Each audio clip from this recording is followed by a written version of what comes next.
হ্যাঁ, ১০ টাকার পাউরুটি দিয়ে এত ভালো মিষ্টি আপনি বাড়িতে তৈরি করে নিতে পারবেন। তো চলুন দেখে ফেলুন কীভাবে বানিয়ে নিচ্ছি। তো প্রথমে পাউরুটিগুলোকে আমাদের এইভাবে ৩ কোনা করে কেটে নিতে হবে। আমি এখানে সবগুলো কেটে নিলাম। তারপরে একটি পাত্রে জল নিয়ে চিনির শিরাটা বসিয়ে দিতে হবে। জলের মধ্যে আমি দিয়ে দিলাম চিনি, আর কয়েকটা ফ্লেভারের জন্য দিয়ে দেবো এলাচ। এলাচটাকে একটু থেতো করে গুঁড়ো করে দিতে হবে, যাতে এটার ফ্লেভারটা জলের মধ্যে ভালোভাবে মিশে যায়। এখানে শিরা হওয়ার জন্য জলটাকে বসিয়ে দিলাম, আর অন্যদিকে আমরা তেল একটু গরম করে নেব। আর তেল গরম হয়ে এলে পরেই আমরা যে পাউরুটিগুলো কেটে রেখেছিলাম, সেই পাউরুটিগুলো আমরা একে একে তেলের মধ্যে দিয়ে ভেজে তুলে নেব।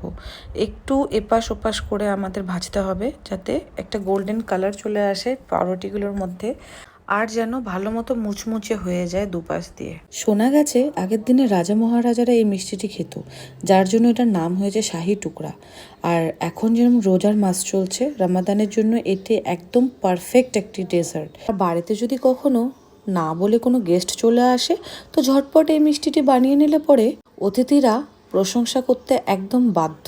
এই মিষ্টিটি বানাতে যতটা সহজ আর খেতে ততটাই দুর্দান্ত, এক কথায় বলতে গেলে অসাধারণ। প্রথমবার যখন এই মিষ্টিটি আমি বানিয়েছিলাম, তখন আমার বাড়িতে অতিথি এসেছিল, তাদেরকে খাইয়েছিলাম। প্রথমবার মুখে দেওয়াতেই বলে উঠলো, আমাদের ওখানে এ ধরনের মিষ্টি কিনতেই পাওয়া যায় না, এত স্বাদ, এত টেস্ট। তারপরে যখন তারা জানতে পারলো যে এটা কেনা মিষ্টি না, এটা বাড়িতে বানানো মিষ্টি, তখন তো তারা একদমই অবাক হয়ে গেল, আর বলল এটা বানাতে অনেক সময় লেগেছে না। তখন তো আমি পুরো রেসিপিটি বলতে পারিনি, কিন্তু এখন আমি ভিডিওর দ্বারা শেয়ার করছি। আর দেখুন এখানে সবগুলো পাউরুটি আমার ভাজা হয়ে গেছে, আর যে শিরাটা আমরা বানিয়ে রেখেছিলাম প্রথমে, সেই শিরাটার মধ্যে আমরা এক এক করে এই পাউরুটিগুলি এপিট উপিট করে ডুবিয়ে নেব।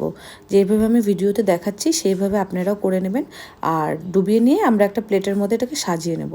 এই শিরাটির মধ্যে পাউরুটি ডুবিয়ে নেওয়ার একটাই কারণ, যাতে শিরাগুলি পাউরুটির ভেতরে ভালোভাবে ঢুকে যায়। আর একে একে শিরার মধ্যে এইভাবে পাউরুটিগুলো ডুবিয়ে নিয়ে এখানে আমাদের বেসটা যে আছে মিষ্টির, সেই বেসটা রেডি হয়ে গেছে।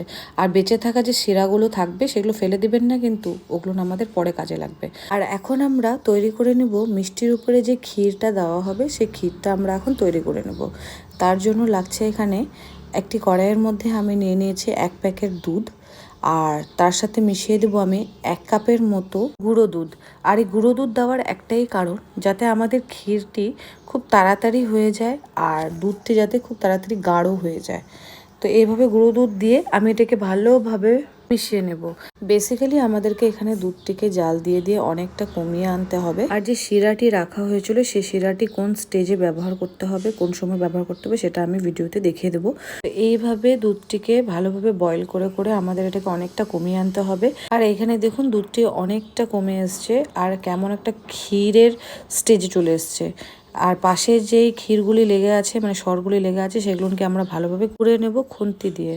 আর এই স্টেজে আমাদেরকে যে শিরাটি ছিল, সেই শিরাটি ব্যবহার করতে হবে। যখন অনেকটাই গাঢ় হয়ে আসবে দুধটা, তখন আমাদের এই শিরাটি ব্যবহার করতে হবে।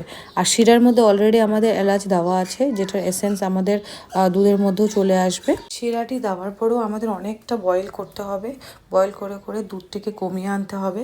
আর এখানে অনেকটা কমে এসছে, তো আমি এই স্টেজে দিয়ে দেবো কিছু ড্রাই ফ্রুটস। ড্রাই ফ্রুটসের মধ্যে আমি নিয়েছি আলমন্ড, কাজু, পিস্তা। আপনারা আপনাদের ইচ্ছে মতো ড্রাই ফ্রুটস অ্যাড করতে পারবেন। ড্রাই ফ্রুটসটা অ্যাড করে 2 থেকে 3 মিনিট এটাকে ভালো করে বয়েল করলেই দেখেন যেই কনসিস্টেন্সিটা আমাদের দরকার, বেশি লিকুইড না, বেশি গাঢ় না, সেই স্টেজে চলে আসবে। তো এই স্টেজে আসার পরে আমরা গ্যাসটিকে কী করবো, বন্ধ করে দেবো। দেখুন এটা যখন একটু ঠান্ডা হবে আরও গাঢ় হয়ে যাবে। তো এখন আমরা এটাকে ঠান্ডা করে নেব। একেবারে ঠান্ডা করবেন না, একটু গরম গরম অবস্থায় আমরা যে শিরাতে চুবিয়ে রেখেছিলাম পাউরুটির টুকরোগুলি, সেটার উপরে আমরা এটাকে ঢেলে দেব। একদম চামচ দিয়ে আস্তে আস্তে চারিপাশে ঢেলে দেবো, যাতে প্রত্যেকটা পাউরুটি এটার ভিতরে ডুবে যায় ভালোভাবে। ঠিক আছে, যেভাবে আমি ভিডিওতে দেখাচ্ছি আপনারা সেইভাবেই করবেন। আর সৌন্দর্যের জন্য ছড়িয়ে দেবো কিছু ড্রাই ফ্রুটস। এই রেসিপিটা অবশ্যই আপনারা বাড়িতে বানিয়ে দেখবেন। এটা না বানালে আপনারা পুরোপুরি লসে থাকবেন। আর বানিয়ে আমাকে অবশ্যই জানাবেন এটা কেমন হয়েছে খেতে। আর এরকম নতুন নতুন রান্না দেখার জন্য আমার চ্যানেলটিকে সাবস্ক্রাইব করতে হবে। ধন্যবাদ।